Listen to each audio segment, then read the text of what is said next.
meets for 2 weeks on Saturdays. So just so you know, look for some upcoming activities going on at the YMCA.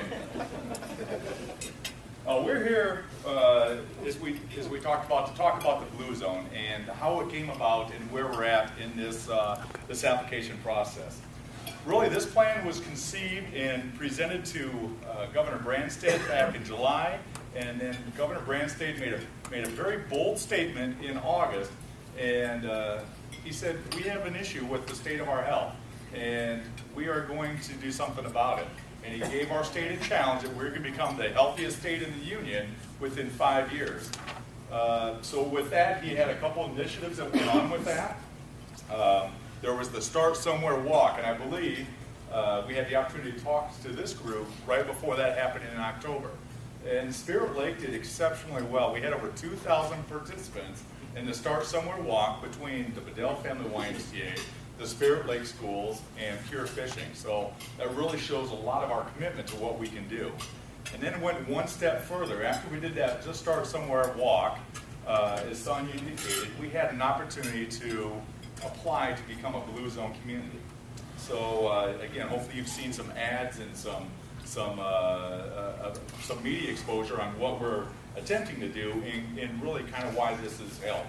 So Governor Branstad had some information that was given to him and talked about the need of why we need to become a healthier state and how we're going to measure that need. And we're going to look at our progress through some different scores. And the thing that I think both Jason and I don't want to say concerned with, but this is all self-reporting data that will come back in. So as this information comes back to us, it's going to be important on how we report these things back out to show how we're actually become a healthier state. But you can see it's an overall process. So we talk about life evaluation, emotional health, physical health, and how everything really pulls in together. Again, it gives us opportunities for improvement, work environment, healthy behavior, and really ties in so well with the Blue Zone Power 9 that we're going to talk about in a few minutes. So this, again, with the Healthiest State Initiative that was launched back in August, the Get Started Walk was one piece of that. Even prior to this happening, there was something called Live Healthy Iowa, and that has been in the process since 2006.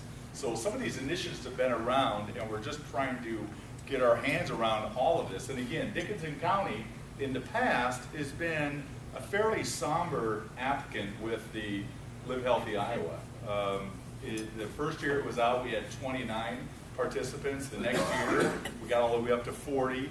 And the next few years after that, we had managed to get as high as 55 participants out of entire Dickinson County. Last year, through the Priority One Coalition, we had 229 participants. So we showed some really strong growth, which we hope is also a catalyst to show that Dickinson County and Spirit Lake is really ready to become a Blue Zone community. So. Well, a little bit about what Blue Zones are, and I think as Sonia mentioned, although I worked for Lakes Regional Healthcare, my representation here, and as is Norm's, is more community representation from the Power 9 Advisory Board, and we'll talk about what that is. But so what's the project? Well, what's at stake, first of all, is the governor put this initiative forward and looked for somebody to finance, provide some, I'm going to refer to them as grant dollars, they're not really, but there's $50 million of funding available for up to 10 communities in the state of Iowa to become a Blue Zone community.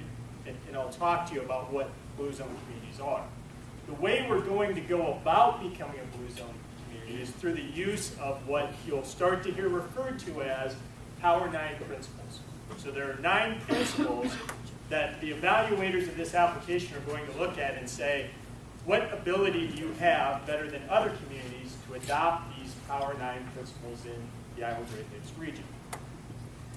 The idea here, and I can tell you, and this isn't a criticism of public health necessarily, I happen to, as part of Lakes Regional's responsibilities, we oversee Dickinson County Public Health. The public health model in the country has largely been to educate you about all of the things as an individual you should and should not do.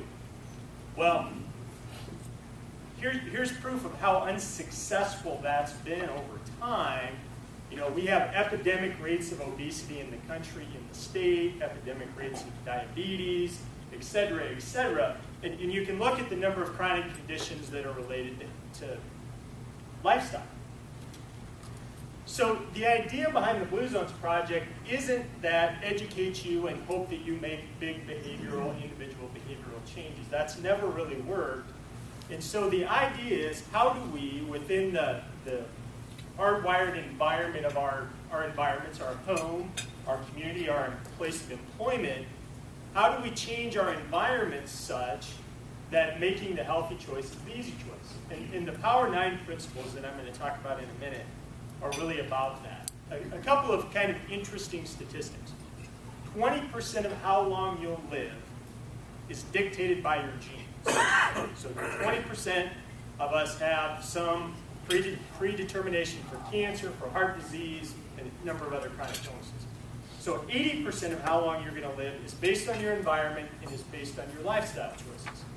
So we impact to a great degree in how long we're going to live.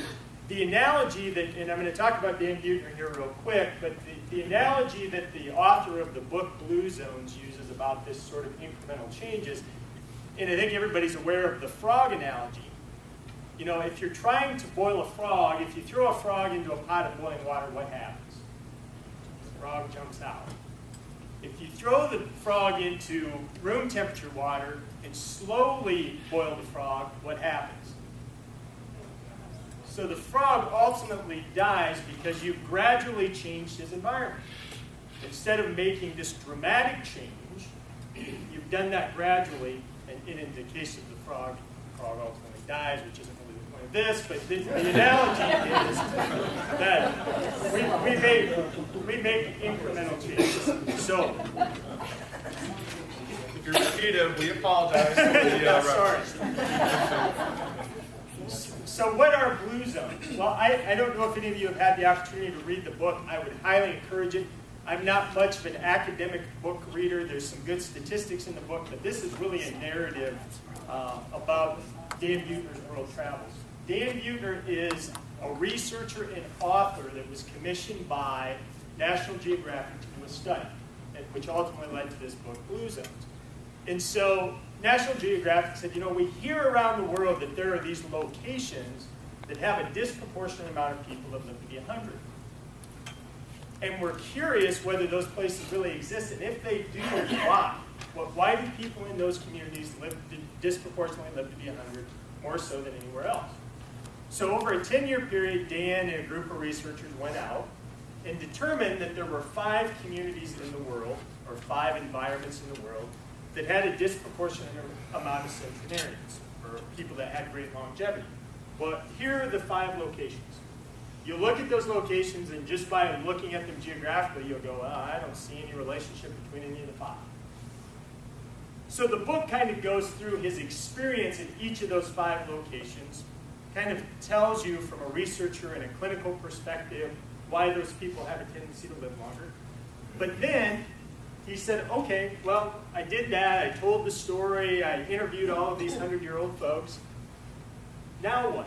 What was common amongst those 9 locations? So what's common, which becomes the next slide, is what Dan refers to in his book as the Power 9 principles.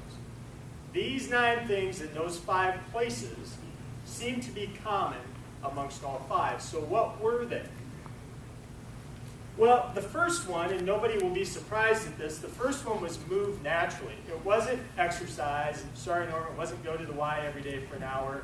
It wasn't run a marathon. It wasn't run a triathlon. It was what these communities had a tendency to have movement built into their day naturally. So it might be that there was a large amount of community gardening that went on. It might have been that there were a large number of walkable sidewalks and trails.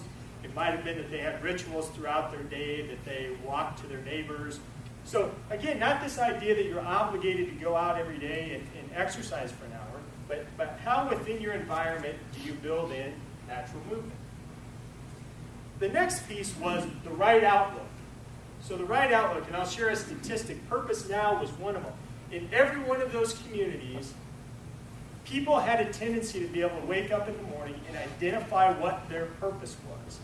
So it might be the purpose for the day, it might be the purpose for the month, but what their purpose was. There was a study done by, I think it was done by Mayo Clinic, or it might have been commissioned by AARP, that for that cohort of people that wakes up and can identify what their purpose is, they'll live on average 7 years longer than the same cohort who came. There are 2 times in your life that have the highest degree of mortality. Anybody know what they are?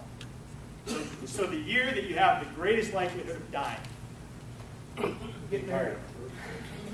That's probably 3rd. I don't know. So there are 2 times. The year you're born. So it makes sense. I don't have a developed immune system. I've gone through a lot of trauma. So the year I'm born, there's a high degree of mortality in that year. The second year is the year you retire.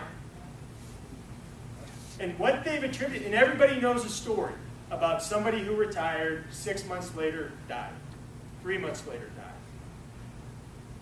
What they've determined is that this idea of purpose, because we tie so much of our purpose to our employment, if we haven't replaced it with something else, oftentimes our body will have a negative, violent, physiological, psychological reaction to this idea that now I've lost my purpose. So this idea of how do we help people identify purpose? Downshift is all about stress. Probably everyone is aware that there are a number of inflammatory chronic diseases that are directly related to stress. So there are rituals within these communities, healthy ways in which the people in these communities deal with stress. The next part is eat wisely. We all know this. This is the exercise, eat right, don't smoke. Again, I don't need to go on. You all know this story. Although we all know the story, we don't all do it. But eat wisely. Okay, 80% rule. Most of us don't know that we're full until we've overeaten. The idea behind this in each of these communities, and Okinawa is a good example of this. So in Okinawa, before people eat, they have this tradition that they say, harahachi bu is the word. And the word is sort of a pre-meal prayer, but it's a reminder to the Okinawans to only eat till they're 80% full, because it takes that other 20% for your body to recognize that. So is there something in our environment, again, this blue zone idea, that we can change that would support that idea? Plant slam. In each of those 5 communities, there's a tendency to have a diet that's more plant-based. It's not a vegetarian diet, it's not a vegan diet, it's a diet that has a tendency to have more plant-based than typical Western diets. Wine at 5. Most people seem to like this wine at 5 idea. So wine at 5, and there's a couple of things behind wine at 5. I think most everybody knows, particularly as it relates to red wines, that there are antioxidants and flavonoids and a host of other things that are positive about drinking red wine. Well, that's part of it, and if you have a healthy relationship with wine, it's this idea of encouraging. But oftentimes, when you're drinking a glass of wine, who are you doing that with? You're doing it with a family member, you're doing it with a friend. It's probably helping you do a little bit of downshifting, it's helping you connect. So, but wine at 5 seem to be a consistent behavior across all those 5 areas. Belong. So right tribe, if you're a parent, you'll absolutely identify with this. How many times have you said to your kids, you're a reflection of who you hang out with? I think we've probably all said that many times. Well, here's the health statistic about that. If your friends smoke, are obese, do drugs, your closest friends, you have a 150% greater chance of engaging in any one of those activities. So we really are a reflection of who we hang out with. So right tribe, so how do we change the environment? How do we create opportunities for people to identify with the right tribe? Share the same, maybe I've got an interest in volunteering, or maybe I've got an interest in a particular type of activity. How do we as a community draw those things together? The community idea Pastor Detmer or any of the pastors in here will love this. There's a statistic that goes along with this as well. So community is about identifying with a faith-based family or community. The statistic that goes along with this, if you identify with a faith-based community and you attend or are part of, on average, 4 interactions with that church-based community or faith-based community a month, your longevity compared to those who are not is 4 to 14 years longer. When you ask the researchers about this, they can't give you a really good answer about why. What Dan would tell you, and I've heard him tell the story several times, is it because that faith-based community gives me a sense of purpose? Is it because it allows me to downshift? Or is it because God said? Well, nobody really knows. The researchers are sort of wondering themselves about why, but the statistic is fairly solid. Loved ones first. Okay, so this is the idea of putting family first. How do we do that within our environments?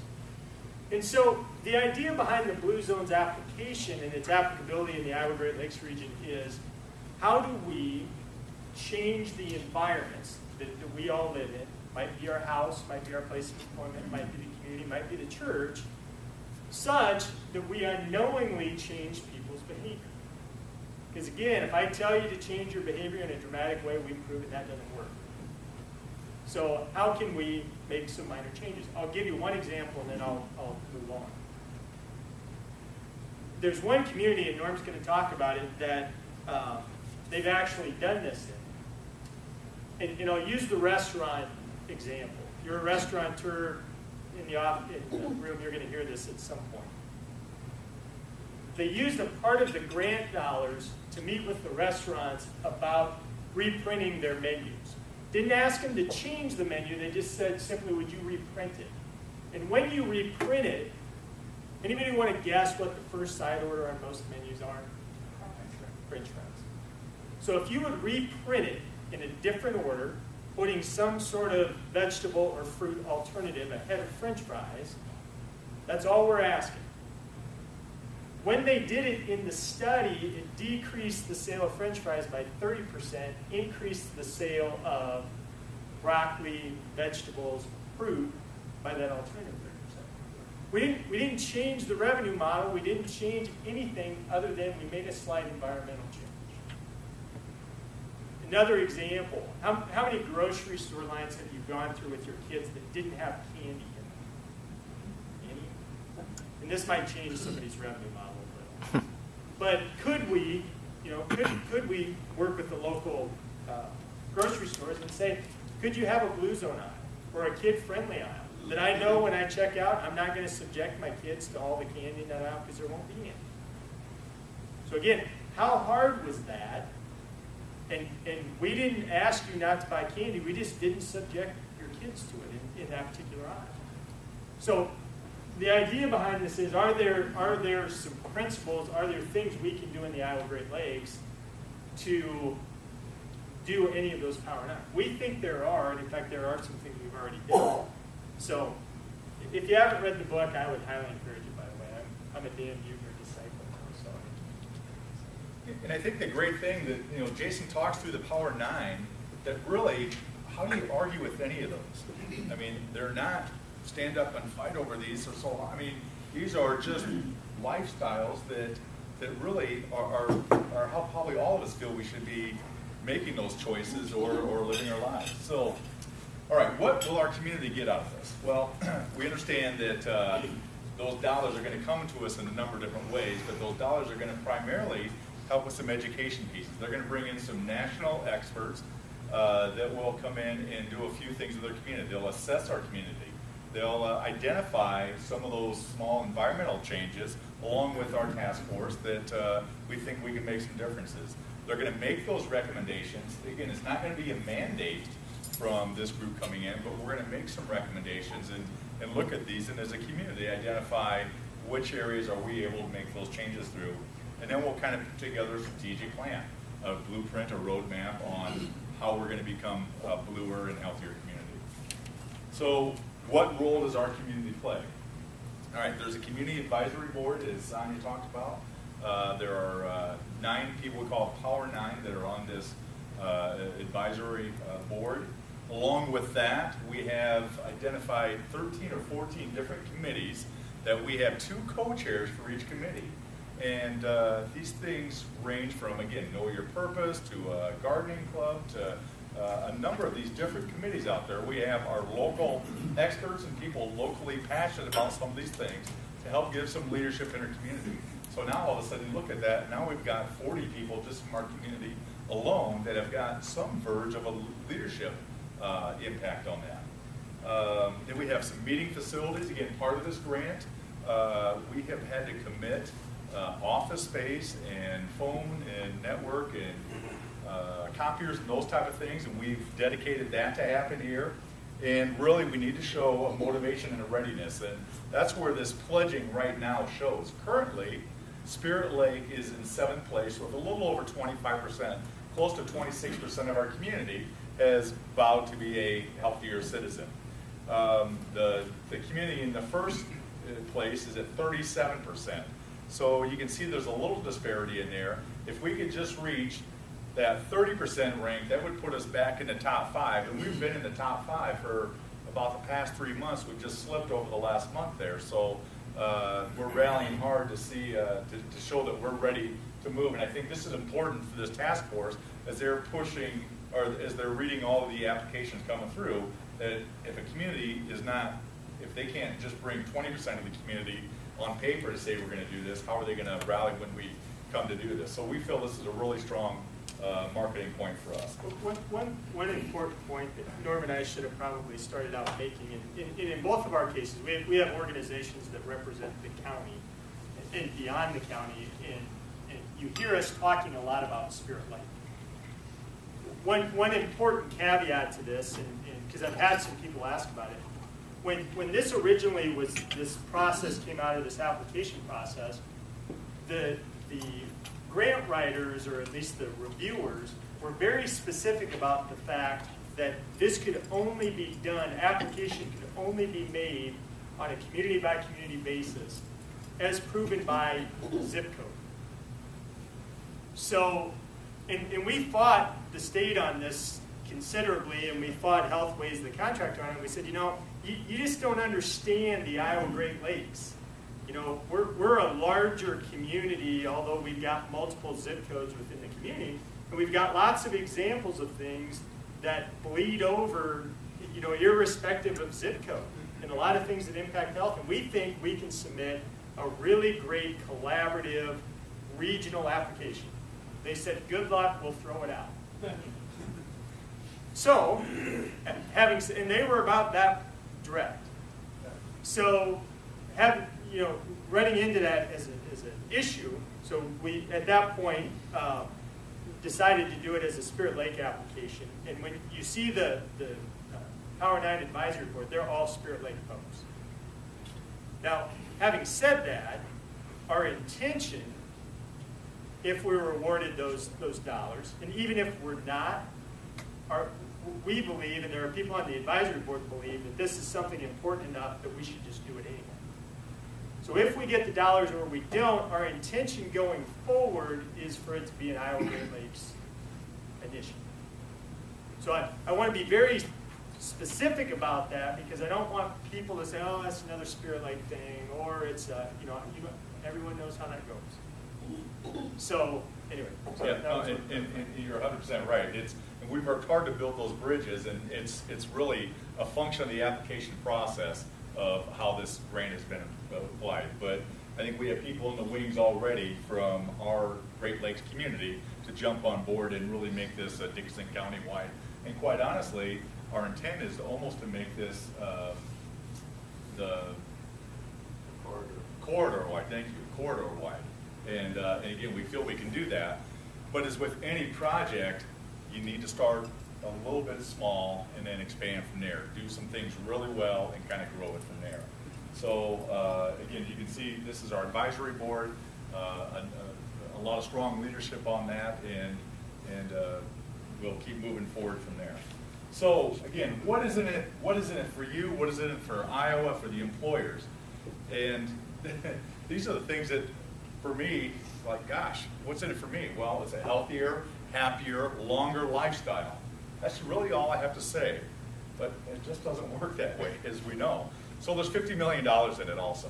So that seems to motivate a number of people to get on board with this. And again, amongst our community, or the 10 communities that are vying for this, that is a strong opportunity for us to create some environmental dollars for make those small little lifestyle changes. And as Jason said, the grant application is due at midnight this evening. Sonia has been working diligently, putting together all this information.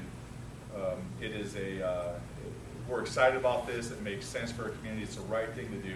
Whether we receive those grant dollars, whether we are recognizing that, we feel we've created enough groundswell that we will continue to work on this, that we will have Blue Zone summits probably on a monthly or every other month basis, and a number of those different Power 9 areas.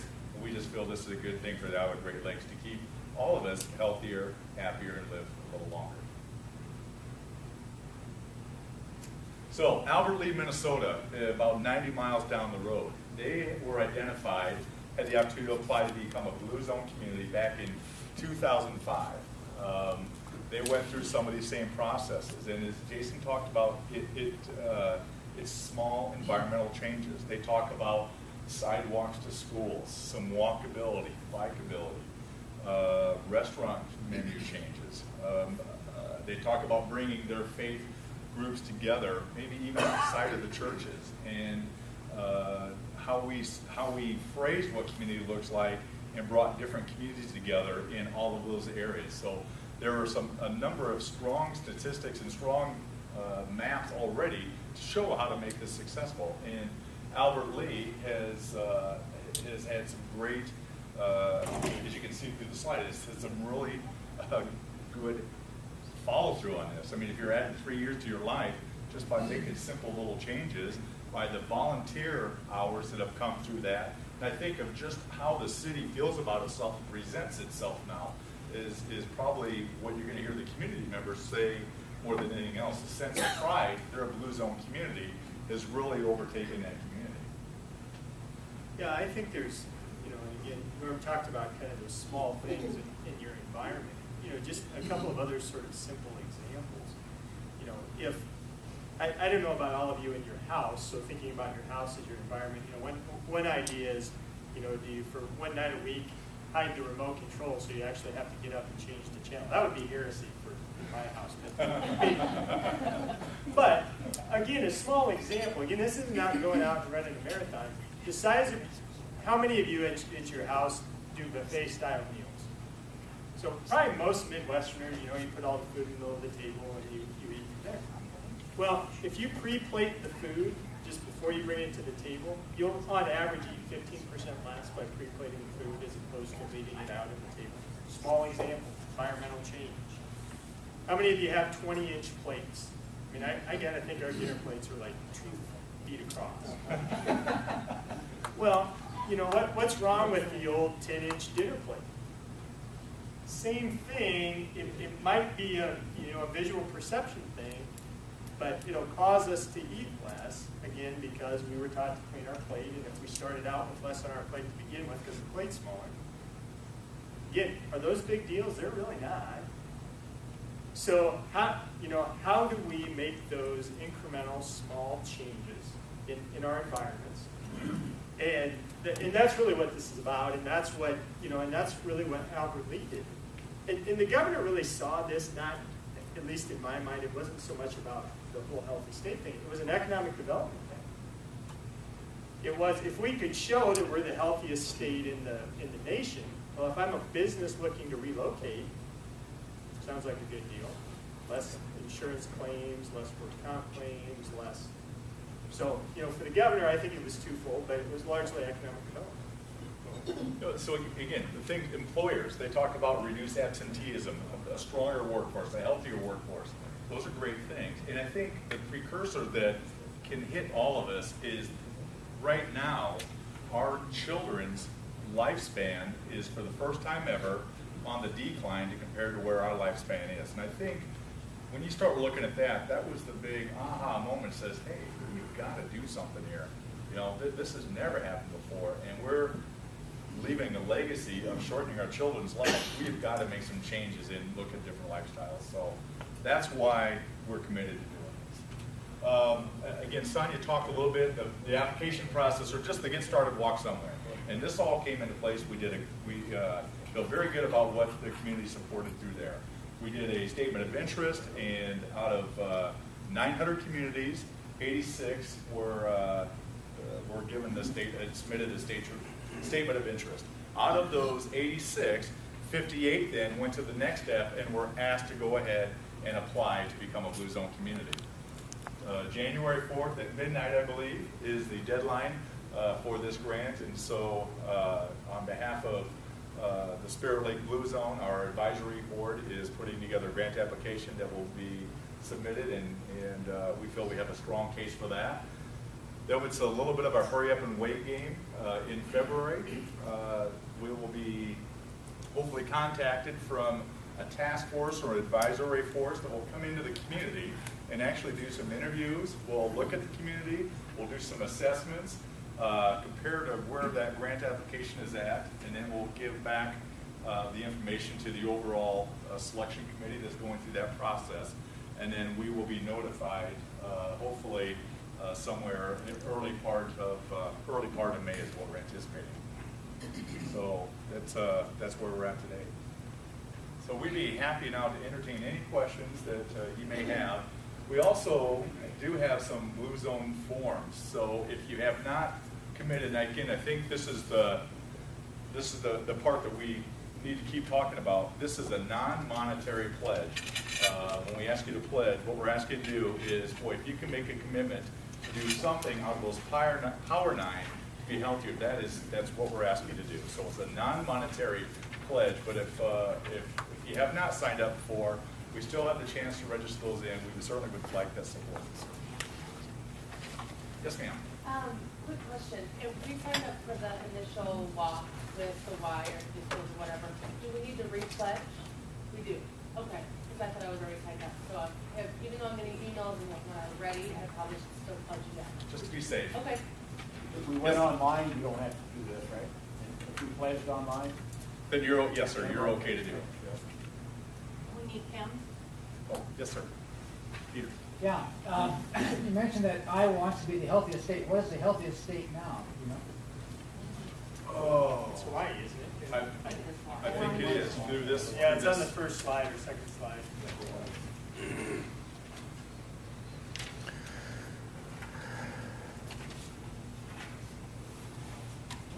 Yes, Hawaii. Hawaii is the healthiest, and Missouri is has the lowest score. Neighboring state.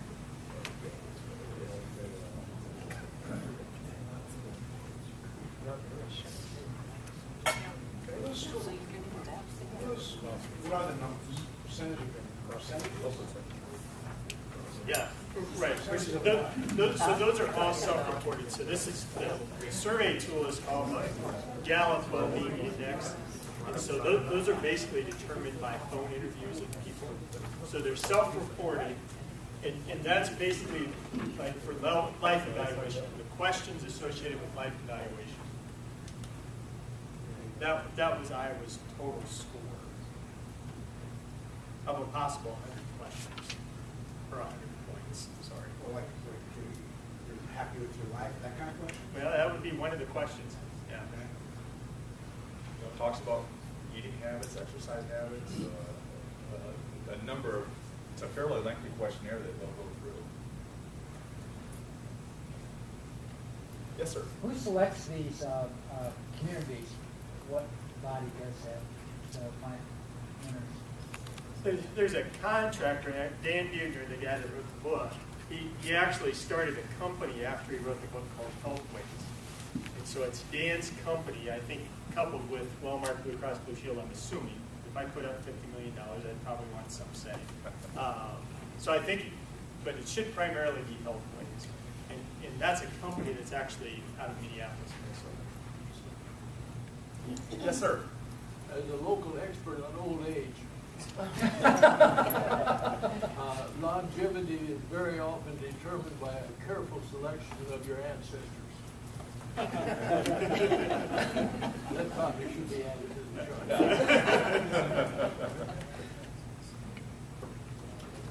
Any other questions? Thank you.